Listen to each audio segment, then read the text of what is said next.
Hey, good morning, grade 9s. All right, so lesson 2 of unit 4, acids and bases. Acids and bases, the term acids and bases are really determined by a thing called the pH scale. Now, the pH scale is the percentage of hydrogen ion that is in a substance. So, for example, you remember ions from chemistry. Hydrogen ions are H plus ions. So the more H plus they have, the lower the pH. So I'll show you what that means. So the pH scale goes from 0 to 14.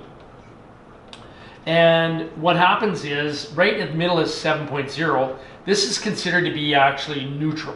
So it's neither an acid or a base. All the acids occur on this side of the scale, 0 to 7. And all of the bases are from 7.1 to 14. So 0 to 6.9 are considered to be acids, and 7.1 to 14 are considered to be bases. Now, the scale is logarithmic, and what that means is it's a base 10.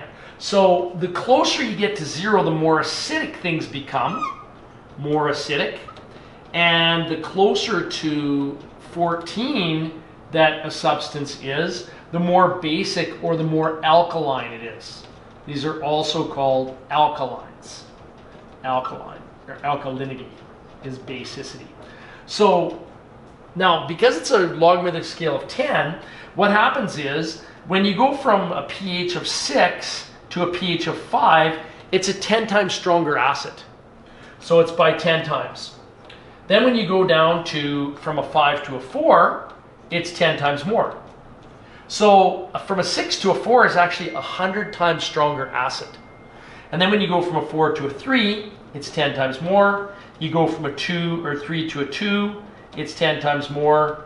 And when you go from a 2 to a 1, it's 10 times more. So when you consider this, this is going to be 100 times more, 1,000 times more, 10,000 times more, 100,000 times more. So a 1 in terms of an acid is 100,000 times more strong than a 6. That's why, for example, lemon juice is about a 3 right in this area. You can drink lemon juice, but you can't drink stomach acid or nitric acid because it's down to 1. That'll burn you badly. So acids are very dangerous. Now, it's exactly the same thing on the opposite end of the scale. If I go from an 8 to a 9, it's going to be 10 times as alkaline. A 9 to a 10, 10 times as alkaline. And then when you go from a 10 to 11, 10 times as alkaline. 11 to 12, 10 times as alkaline. And 12 to 13, 10 times as strong. And at 13 to 14, 10 times as strong. So for example, you might look at some base that's about a 9, and some foods are bases about a 9, and they're no big deal, you can eat them. But Drano, that's like a 14, again, is 100,000 times stronger than that. So because of that, it's going to burn you badly. So don't think that acids are always the nasty guys and the bad ones and very dangerous. So are bases on the extreme end, because most of our cells are made up of water. And water, H2O, pure H2O, is the only neutral substance. So most of our cells are around this area. So anything added to our cells from the extreme base area or the extreme acid area is very dangerous to us.